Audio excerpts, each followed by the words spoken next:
Ladies and gentlemen, welcome to 351. I'm your host, Keith Andrew, with the talented and beautiful Charese Mongiello. I just want to say thank you for being a guest on my talk show. Thank you, Keith, for having me. Yeah, the honor is all mine.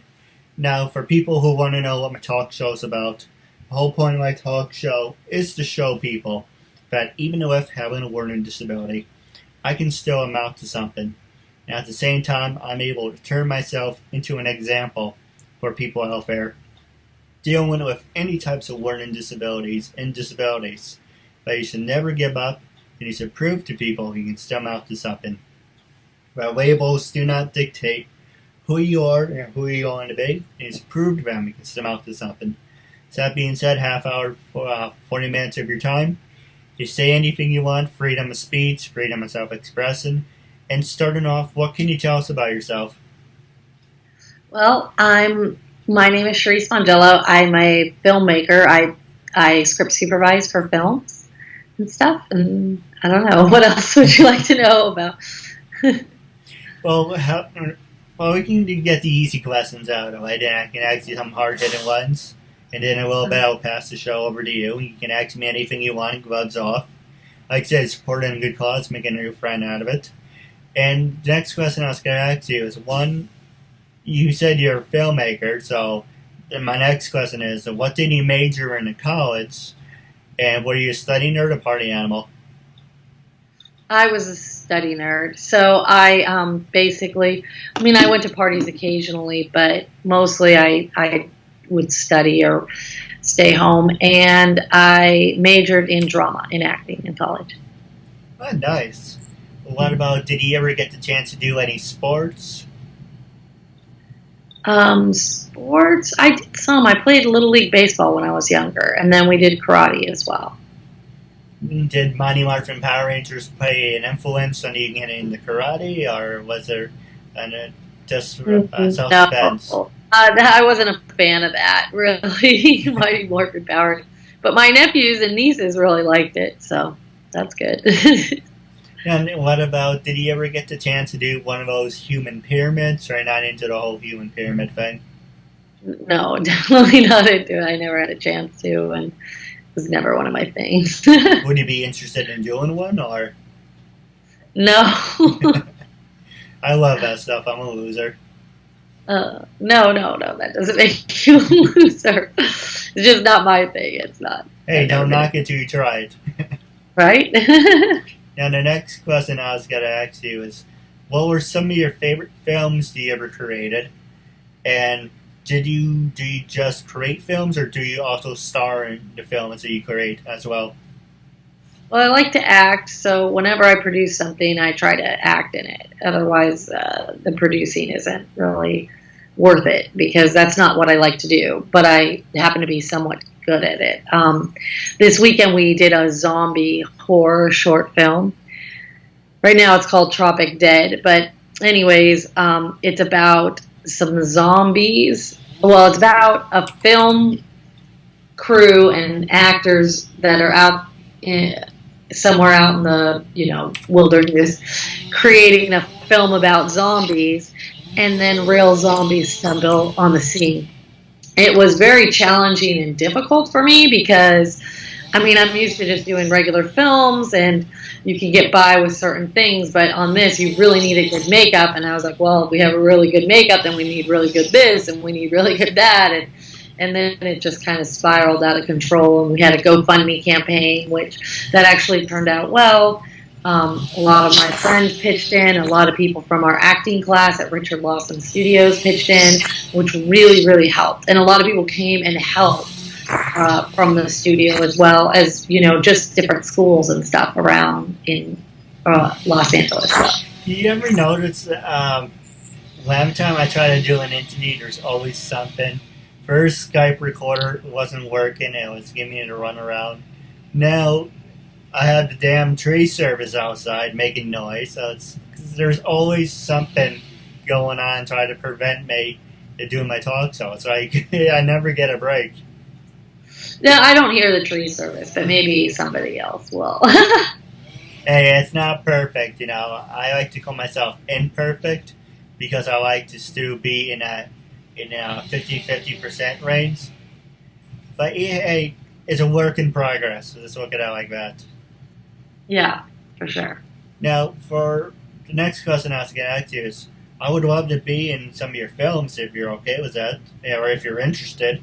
And would you be interested in doing a film about me, or what I do? Well, you live all the way in New York. Mine are low budget films, so I don't have any kind of budget to bring anybody out here or do anything like that. But I mean, of course, if you wanted to work on something and you lived out here, I would definitely do something with you. But I honestly, I do my stuff for very, very, very low budget. Even the GoFundMe campaign, 500 of it paid for everything, and then I had to pay another $400. So $900 to shoot a zombie short is very cheap, and it wasn't a lot of pages as well. So. Hey, if you're willing to work with me, I'm willing to work with you. It's all about working together. Yeah, that's cool. Where in California are you based? Well, I'm in Los Angeles mostly. Oh, nice. It's on my things to do list. Oh, cool. Yeah, come on out. Let's do something. And I interviewed a lot of friends out there. If you're interested, or if you never need anyone, I can always hook you up. Oh, nice. That I always need help. Now, the next question is, besides the short films, I didn't mean to impose on you, saying, hey, if you want to do a documentary about me, that would be pretty cool, but it does sound. But what other films are you interested in making? Well, there's a couple that I have ideas for, but I'm not really kicking them around yet. I mean, I'm not throwing them out there yet. So. All right. Well, the next question I was going to ask you is, who were some of your favorite people to work with? And have you ever gotten any big name stars on your show? I mean, talk show? I mean, a video, sorry. I'm really rusty at this. I don't know if I'm allowed to talk about that. I have worked as a script supervisor. I've worked with a lot of famous people, so that's because I've done over 25 feature films as a script supervisor, and I did those from start to finish. I worked on TV shows. I've worked on commercials. I've done a lot of stuff for BuzzFeed. They're a great company. I mean, all the companies were really great to work with. So, yeah. So I've done a lot of work there, and so I've met a lot of famous actors, famous directors, famous producers, famous, just everybody. Because it's not just the actor. I know everybody wants to be the actor, or that's what we see, or they want to be the director, but, there's a lot of really excellent, talented people in the filmmaking industry. And the thing that I love about film is that it invites all these creative people to be a part of it, and each department is so important. And I really like working with directors and producers that understand that, and when they can help the other artists on board create, then, I mean, I've just talked to so many crew members. I've talked to crew members that have told me that they've made actors famous, that they've made movies, and I mean, just to see the intricate parts of how each piece fits together is just incredible. It's wonderful. It really makes the film. So the actors, yes, they're super hugely important, but also so are the crew members. They're very, very valuable, in my opinion. So. Well, hypothetically, would you say someone like me for what I do? What ideas come to mind that I would be good for? Wait, I have no idea what that question means. What you do? I don't know what you do. Like hypothetically, that I have like a learning disability. I'm a talk show host. So, say hypothetically, just speaking, just spitballing, we're working together. So, like for a zombie film, do you think I would be like the lead star, the supporting star? Do you think I would just be behind the camera? We're trying to give people ideas of like saying, okay, if we work for you, what type of positions would you think that person would fit for? Or does it work like that? I'd have to really get to know someone. I mean, doing a talk show that doesn't, like, for me, the actors that I work with have taken lots of classes and have trained. Yeah. I prefer actors like that. There's some actors that don't like to, and they do well. I personally like actors that train and study and, work on their stuff rather than, just come in. I can work with anybody. I have worked with people that haven't trained and all of that. When I was in college, I did some scenes and directed, but I was only allowed to use people from college, and didn't necessarily mean that they were training or anything. It was just people that I kind of put in places. But, preferences that it's people that are doing what they want to do on set. Like that's, the art department was doing what they wanted to do on set. I try not to ask people to do something that they don't want to do, but something that they want to do and that makes them excited and stuff like that. So lead, co-star, all that stuff. I mean, it depends on the piece and all of that, so. All right. Maybe good zombie. But the next question I was going to ask you is, do you have your own studio, and how and where do you shoot your films? Right, because LA is a big place. I don't have my own studio, no. A lot of this stuff is class projects and just, again, like low budget stuff, so I do not. All right, so basically you work with the school, right? I did a project for the school just recently. That was the zombie project. But, I mean, I've done other stuff, low-budget stuff. We've produced a web series. I helped produce a feature film that I directed, but I still haven't had a chance to edit it.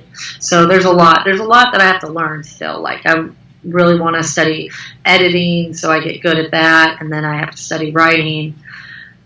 But, I mean, in the end, I don't want to be doing all these positions. I don't believe in micromanaging. I just believe in knowing enough about something so that you can communicate with those departments and draw the best performance or work out of each department, the writer, the editors, everything. I don't know why directors sit in there in the room and watch the editors edit. That's not my favorite thing.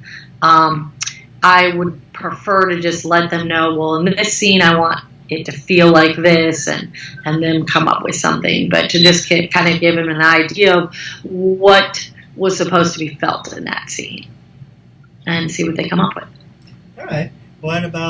Would you ever be interested, because do you just want to be a filmmaker, or what's your next step? Do you want to be an actress? Do you ever want to transition over doing voiceovers? What is next for you? I want to be an actress. That's what I came out to Hollywood to do. So, but I do like making films too. That makes me feel more like in control of what gets created and what gets put out there and stuff.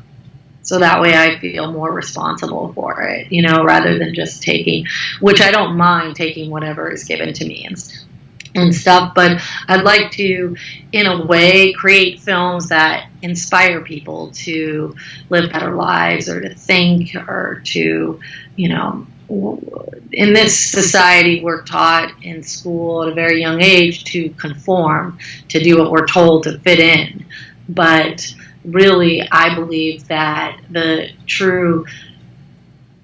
what our true senses are is to think and to explore and to adventure and to understand other people in life in just in a different way, not to only think like this is how life is, but to see, oh, well, what do these people think?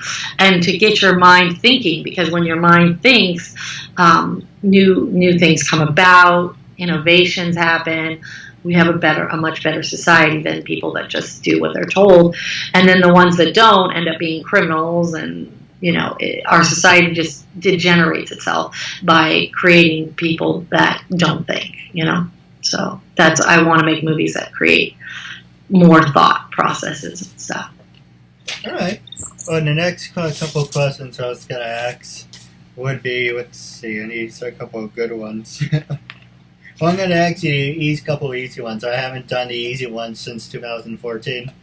Let's see. What motivates you? What motivates me is the idea of the planet being better. That, I believe art inspires the world, inspires people. When they create, they're much better people and they can help other people. So my plans, I'm creating a blog for filmmakers, and my plans are eventually to have schools in every country, if not more than one in every country, that teach art. Filmmaking, singing, every different kind of art that you can, and then the different styles of those filmmakings. I mean, it's a much bigger than just that, but that's kind of the idea of like just even going into countries like Africa or, Indonesia or places like that, and actually teaching real filmmaking and giving kids, and people opportunities to be the artists that they've always wanted to be. That inspires me. That concept, that thought, that dream, that passion. No, absolutely, I agree with you. Now, the last easy question, and actually a hard-hitting one. Then we're gonna take a commercial break, and then I'll pass the show over to you. The first one I was gonna ask you is, if you could have a drink with anyone in history, who would it be and why? Oh, Shakespeare. I love Shakespeare. I think he was a great writer. And the reason why, to me, he was a great writer was he could really write, and I know there's speculation he didn't write, that the actors wrote it, but he really wrote each character as a different person. And I really like that. I don't like films where the writer writes every character like like who they are. I like it when they go, oh, with a different accent, or, I've even seen that in Much Ado About Nothing. Well, Michael Keaton is just a freaking fantastic actor, but he had like this accent for his character, and that it was like incredible because you could barely understand him, but you did. But it was this incredibly different character than all the rest. And I really, really like that. I really get into not all actors trying to be the same, but actually being different. So,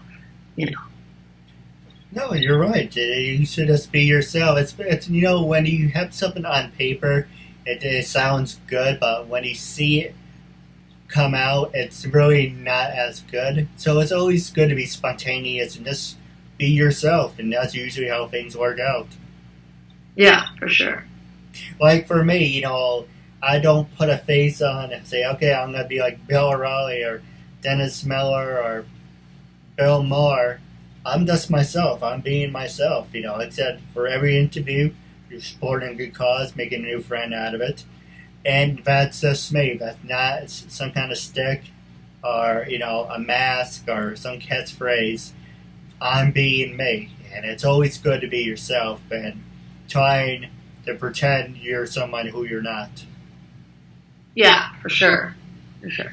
Now, the last question I was going to ask you, then we can take a commercial break, is how do you feel about social media? Do you think, what I call it, do you think social media can make you or break you?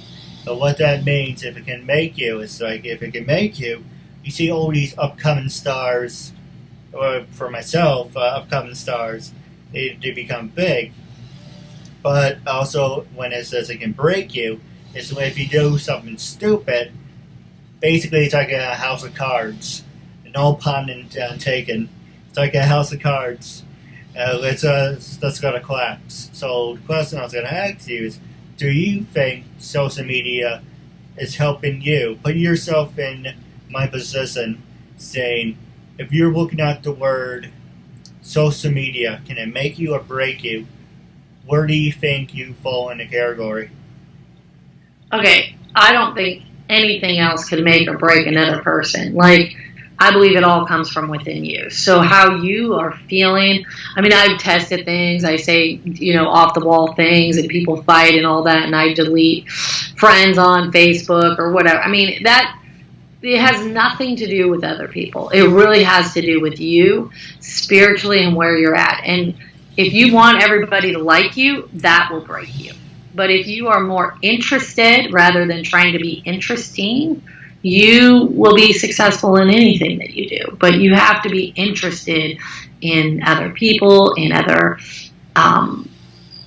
areas of life, in improving yourself, and all of that. But if you focus so much on, oh, do people like me? You can't. You can never do that. It always has to be on just creating and making, new life and stuff.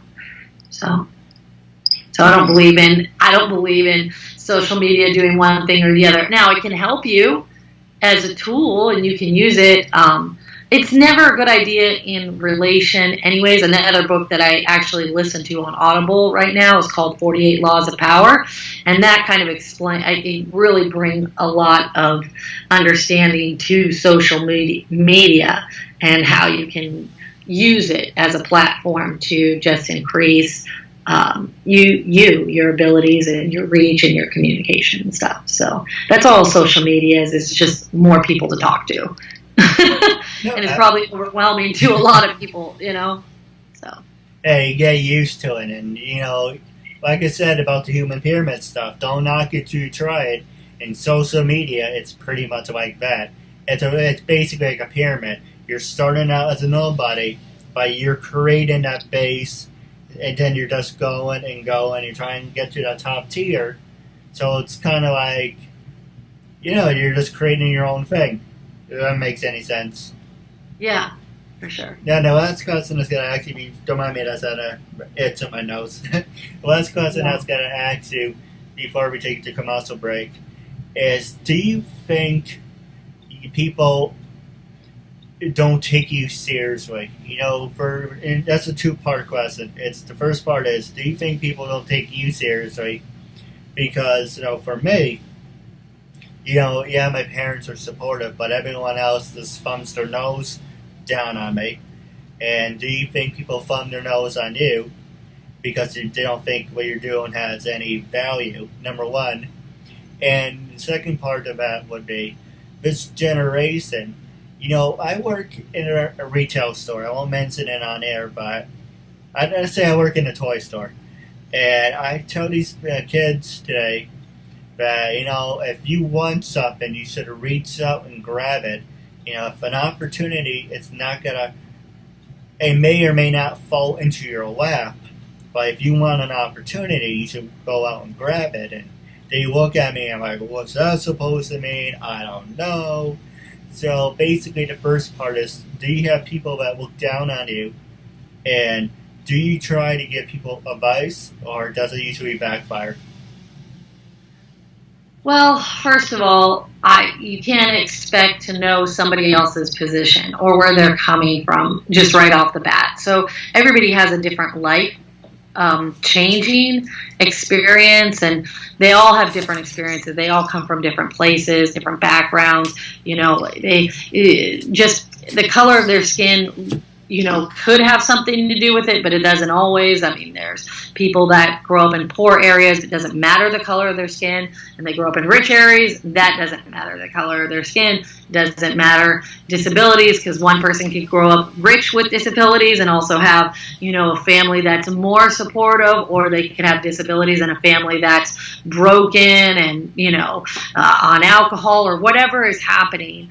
So you can never assume to really fully understand what a person needs advice, what kind of advice, or when you're asking about that. Do people thumb their nose at me? I don't know that if they're doing it. I'm not sure. There's two reasons why it's possible. It's not necessarily because they look down on me. I always feel like it's them looking down on themselves. It's their life situation and what's happening to them, and they're trying to solve their problems the best that they can. The problem is that people don't know how to solve problems. They don't think about actually what a problem is, the mechanics of it, and actually how to solve it. Instead, they go around telling everybody that their problem is the same problem they have, and hoping that person, I don't know if you've ever noticed when they say, you did it up, but you look at them and you go, that's actually your problem. It's not my problem. So, but it's their way of trying to solve it, hoping that you will solve that problem, and then they'll know how to solve it. But in reality, is if they actually broke down what an actual problem is, and researched that and figured out how to solve a problem. It's, God, I met this incredible guy. I cannot remember his name, but he wrote this book on problem solving. And I went to one of his classes. I swear I never felt so good in my life. But he doesn't do that anymore. He does dream classes now about what dreams mean and stuff. But I was like, no, tell me about these problems. But solving problems are like, he said that it's actually like animals will sharpen their teeth. We need to sharpen our mental skills. And that's why we create problems, so that we can solve them. But if we actually, get together as a group and we solve problems together, it's very interesting. It's like this person says, this is my problem, and then different people kind of pick it apart and come up with ideas, and then all of a sudden it's like you have this practice, and it's not your problem, it's something else, it's a different entity. So it's not, you're not involved in it like, I gotta solve it, So anyways, that's an interesting thing. But also I know a lot of people will make fun or poke at people because they're actually jealous of them as well. So I know that is a problem that I have, that people, since I was younger, were always very jealous of me. And you know what? You have to live your life. You can't. I at times tried to not be me so that to make them feel more comfortable, but it really isn't my problem. It's their problem. If they feel uncomfortable, they need to deal with that themselves, and it doesn't help them to be less of who you are. That's what I've learned in my life. But it may help other people to be less of who they are. I just know for me that me being less of who I am does not help me or anybody else in my environment. So. No, absolutely. I agree with you. And there's a couple of people I can mention, but I won't because I still live at home. So I'm in punching distance.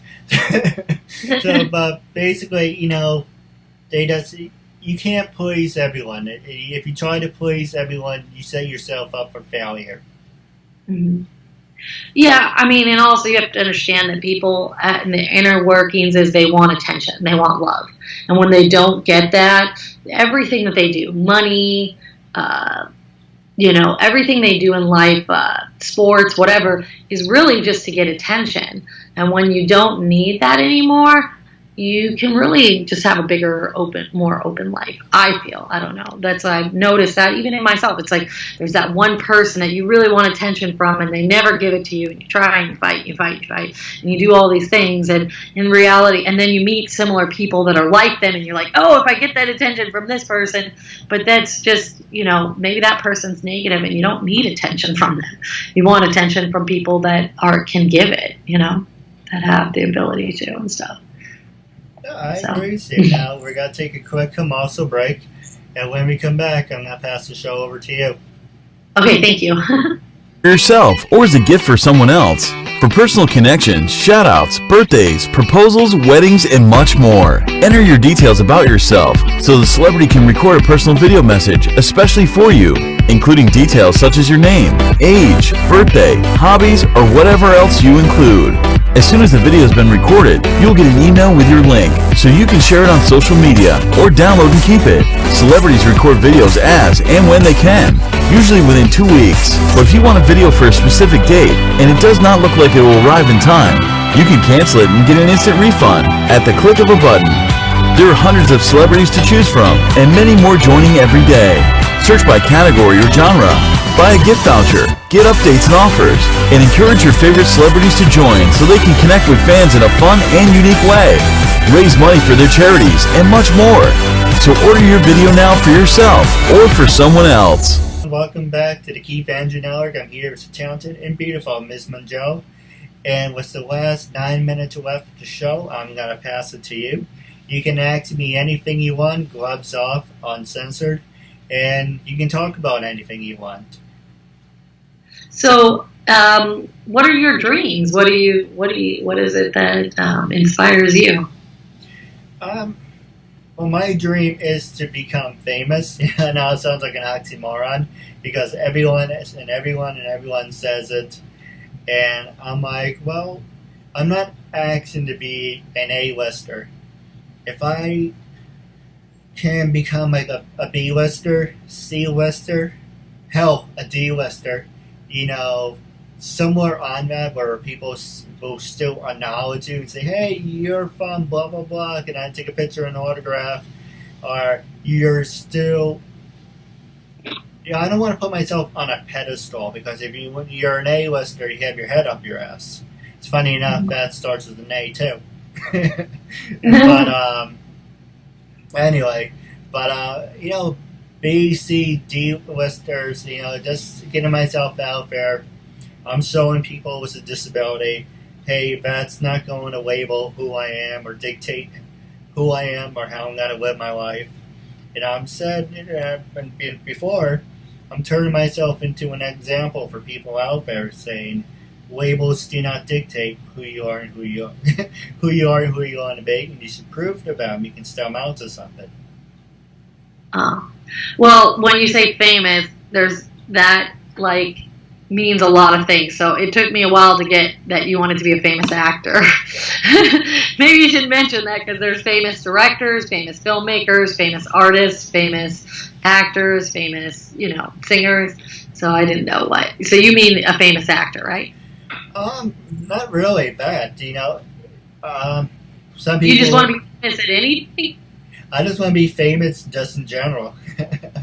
So, like a famous talk show host or famous...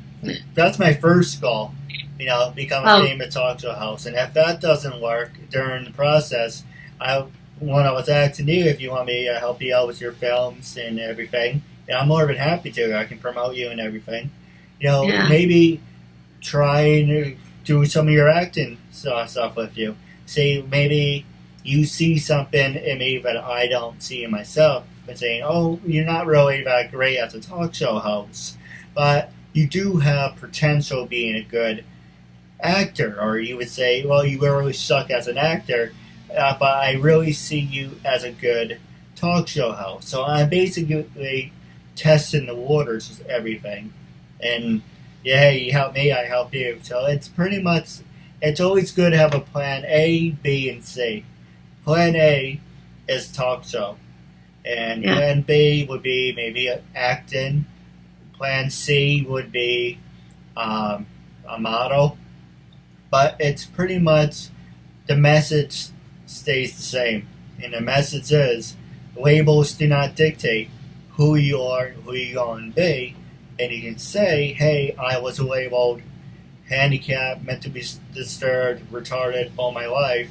But look at the journey from point A to point B that we took, and saying, regardless, if your life is cut short or you take your own life, or just saying, bad choice of words, but I'm just saying that you look at the journey.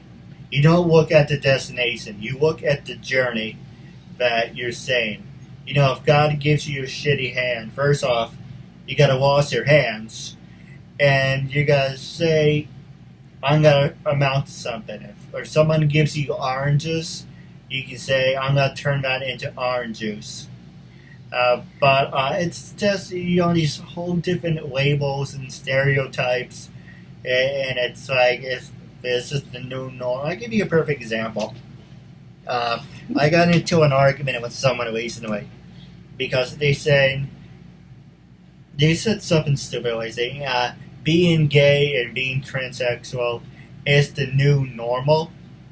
And it's like, well, you have a learning disability. That's a life choice.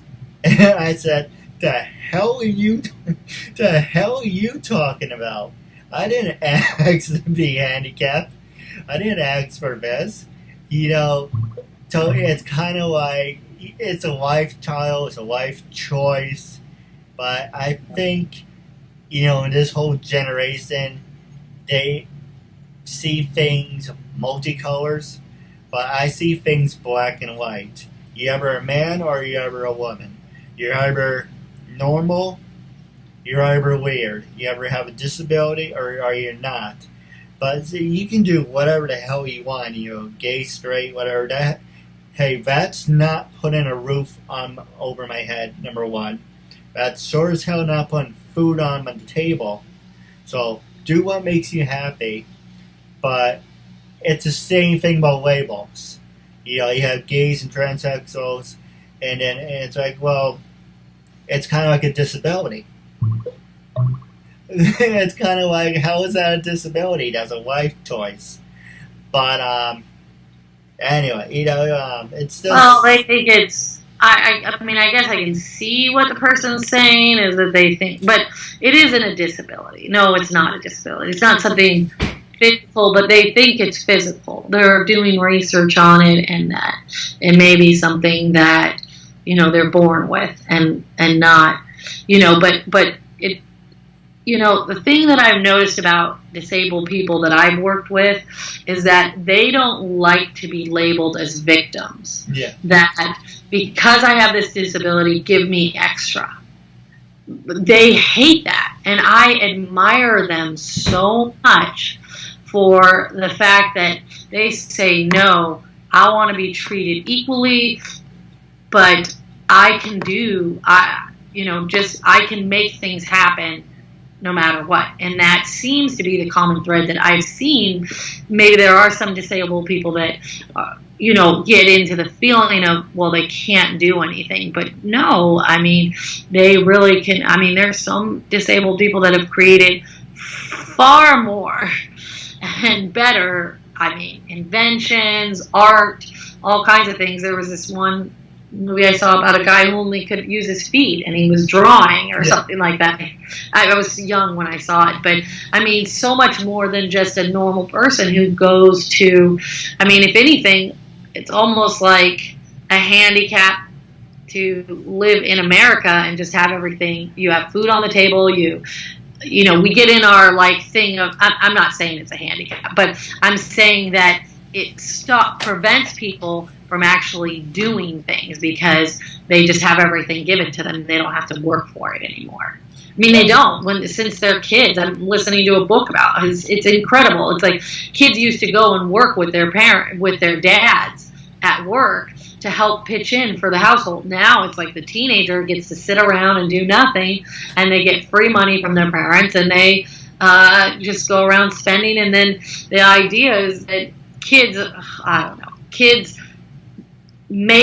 when they're around other kids, they make stupid decisions. Yeah. When they're around adults, they make better decisions, but they actually make really stupid decisions being around a bunch of kids. So now you have this high school where they've isolated, you know, the teenagers. I mean, it's like society, it's like someone's designing society for us to fail because you have all these kids that are doing stupid things. Even if you put them with the younger kids, but they've actually isolated high schools to make kids do stupid things. You know, it's really silly when they have studies out there showing that this is the worst thing you can do. They do it anyways.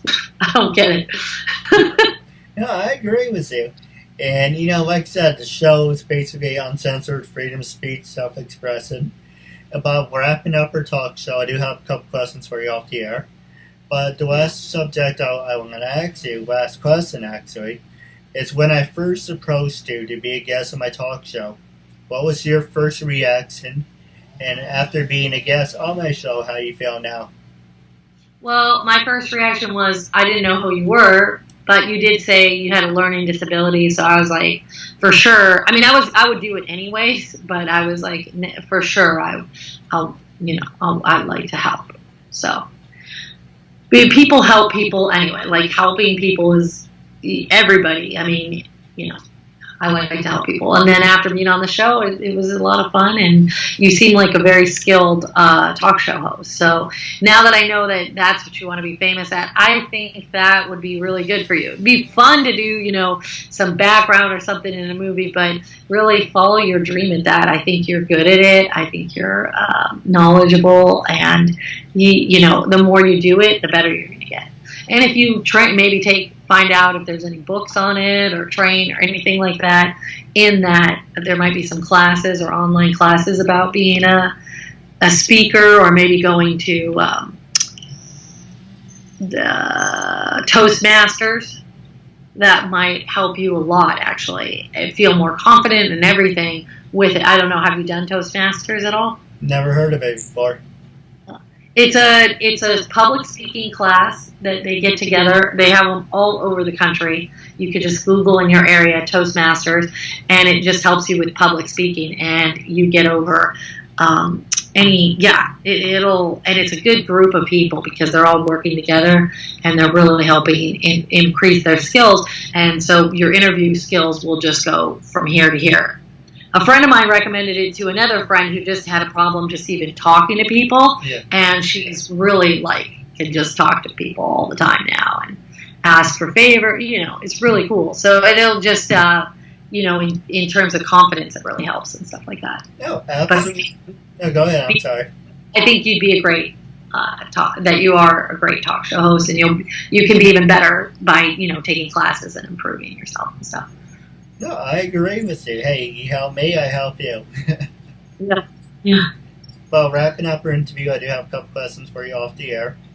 Mm-hmm. And just, actually, one thing I do want to say to you while on the subject is you can't compare me to, say, 11 years ago, because I was the type of person who always hid behind the badge.